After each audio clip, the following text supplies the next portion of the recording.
Well, this is a big day, very important, for a very important subject. Today, it's my privilege to award our nation's highest civilian honor to the father of supply-side economics, Dr. Arthur Laffer.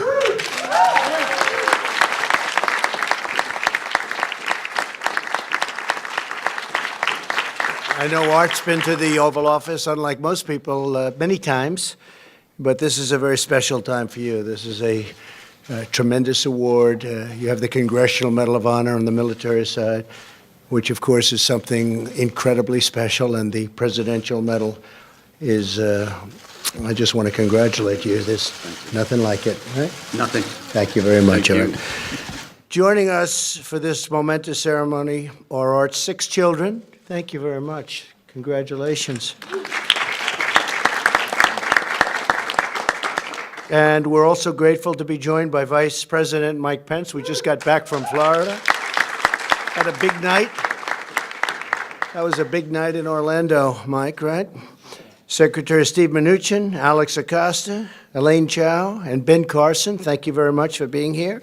And our top economic advisor and a great friend of all of us, actually. I hear that voice and I just say, money, money, money, Larry Kudlow, right? Larry. Thank you, Larry.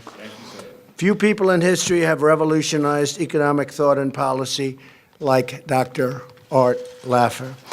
He developed a brilliant theory, shaped unprecedented economic reforms, and helped turn a severe recession into a remarkable boom. He proved that the most powerful way to grow the economy and raise government revenue was not to increase tax rates, but to adopt strong incentives that unleash the power of human freedom and innovate, create jobs, and deliver greater opportunity to all Americans. And he's proved it over and over again. A Yale graduate, Art went on to earn his PhD in economics from Stanford University. He became the youngest ever tenured professor at the University of Chicago. Oh, that's good. That wasn't too long ago, was it? He's very deceiving. He's a little older than he looks. He looks like he's in his 40s. He's a little older than that, just a little bit, right? A lot. Don't talk about it. In 1970, Art served as the very first chief economist at the Office of Management and Budget, where he designed an economic model that is still used today to forecast tax revenue and accurately predict economic growth. Art then returned to the University of Chicago at the start of the Ford administration. Our nation's economic situation was becoming dire indeed. We remember. In 1974 alone, 2 million Americans joined the unemployment lines, and inflation hit 11%. Right now we have inflation at almost nothing. I like that better, don't you? It's good to read this because we read this and we realize how well we're doing right now. The consensus in Washington on both sides of the aisle was that the government could tax, inflate, and regulate its way to prosperity. But Art had a different idea, right? You did have a different idea. I'd have you tell it. It would be much more interesting, huh? No. In 1974, Art came to dinner with the White House Chief of Staff, Don Rumsfeld, Deputy Chief of Staff Dick Cheney, who's been, by the way, a tremendous supporter, and we appreciate Dick very much, and Wall Street Journal reporter Jude Wanniski. The dinner has since become very, very legendary in many minds. Art drew on his napkin a series of lines and a curve that changed history. With the now famous Laffer curve, still a very, very highly respected economic curve, Art showed that if tax rates are too high, people stop spending and they stop investing. The result is less growth and lower tax revenues. On the other hand, at the certain point on the curve, lower tax rates spur investment, economic growth, and raise government revenue. I think Steve Forbes agrees with that. Where's Steve, right? I've heard you for a long time talking about that. Very much agree. Prominent academics call this theory insanity, totally wacky, and completely off the wall. With optimism, confidence, and exceptional intellect, Art would go on to prove them all wrong. He proved them wrong on a number of occasions. In 1978, California Governor Jerry Brown asked Art to help him implement Proposition 13, which the people had overwhelmingly enacted to dramatically reduce the state property tax. I think they could use it again out there, by the way. They should do that immediately. The results were so successful that job creation soon grew at twice the nationwide rate. Within 2 years, 43 states adopted similar reforms.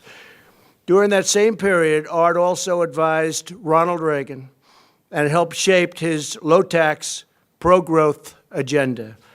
After President Reagan's election, Art served on the President's Economic Policy Advisory Board. He played a vital role in both the 1981 and 1986 tax rate cuts, which ultimately lowered the top marginal tax rate from 70% to 28%. That's not bad. That's a pretty big reduction, I would say. The Reagan economy soared, creating sustained economic growth, shrinking poverty, expanding incomes, and dramatically increasing federal revenue. Sounds very familiar. Sounds very, very familiar, actually. Our economy has never, ever been stronger than it is today.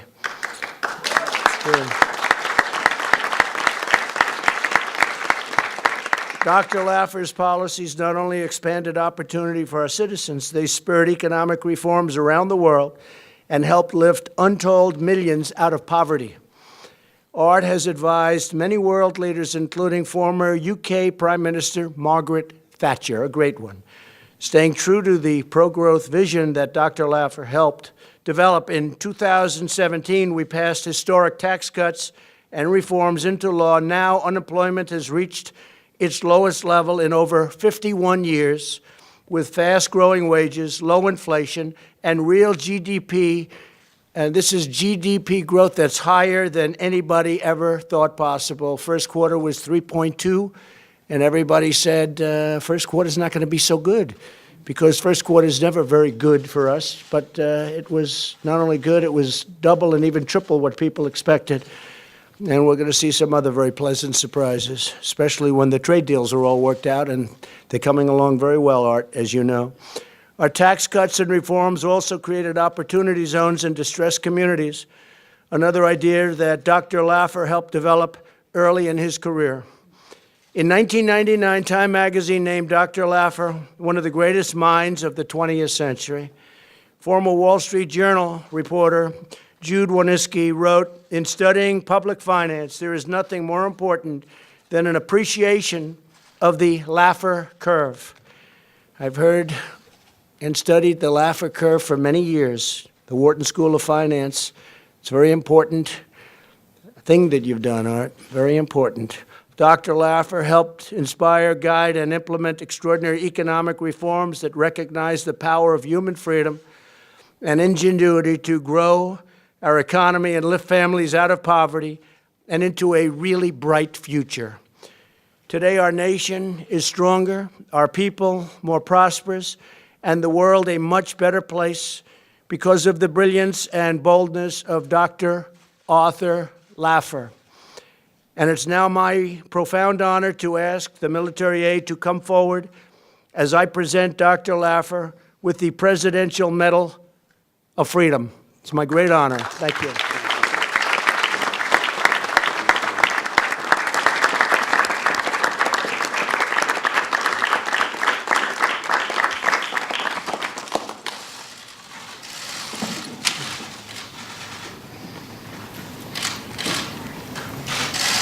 Arthur B. Laffer, the father of supply-side economics, is one of the most influential economists in American history.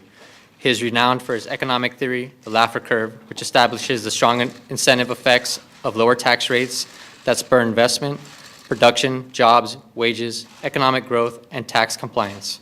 Among other accomplishments during his distinguished career, Dr. Laffer was the first chief economist of the Office of Management and Budget and a top economic advisor to President Ronald Reagan.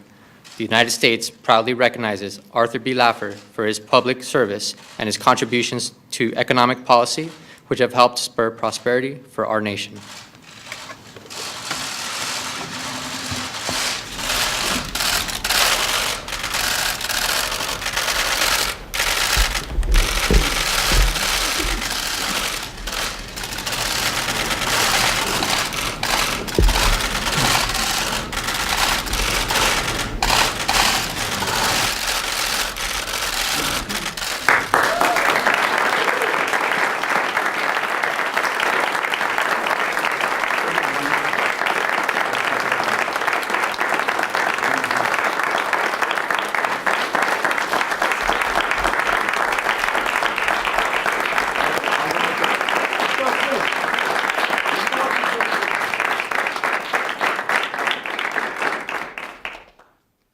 my gosh.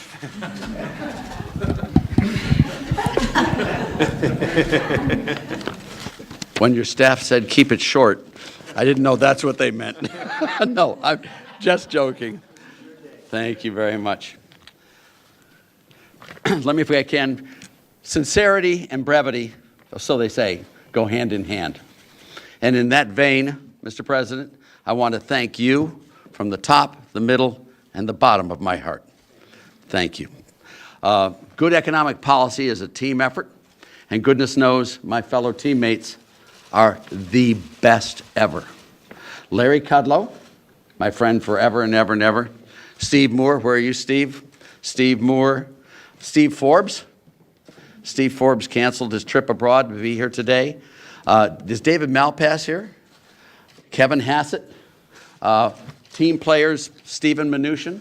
Wherever, there you are, you're way back there, Steve. I mean, you don't get a better team than that ever. I mean, this is the team of all teams. And I just want to reflect for a second on some of my past colleagues in working with other administrations.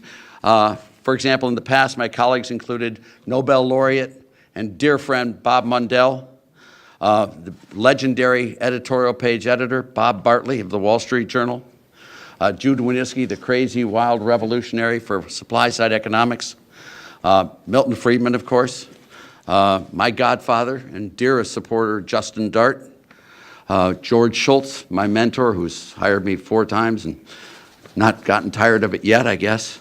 Jack Kemp, who we called the weapon, he's delivered it, and my classmate at Yale, and my dear friend, a guy named Dick Cheney.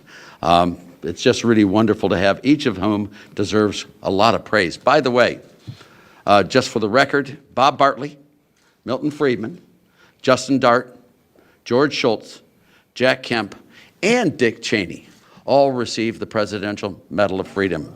Isn't that amazing? I'm in great, great company. Let me tell you, I'm awed by that. But to get the ball over the goal line, committed leadership is the sine qua non for this.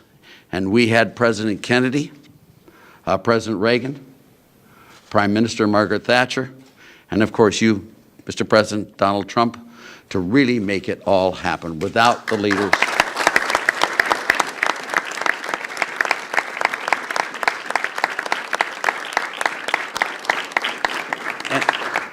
and all I can say is, wow. I mean, you know, President Kennedy established the current Presidential Medal of Freedom, and both President Reagan and Margaret Thatcher were recipients. My business partners here, my business partners, friends, and fellow dream catchers, a number of whom are here today, by the way, have allowed all of this to happen for me, and I am eternally grateful. They are the salt of the earth, and in fact, they actually live the lives that we economists just talk about. They actually do it. And it is for them that we do what we do. They have kept, do keep, and will keep America prosperous. And my final shout out, if I may, is to my family, my wonderful family. All 6 of my children are here today, as well as Mike Madsen and Mike Stabile. I'm missing my 13 grandchildren and my 4 great-grandchildren, for which I am sure the White House staff is eternally grateful. My family makes me very, very proud and gives me a reason every morning to get up and get to work. Thank you.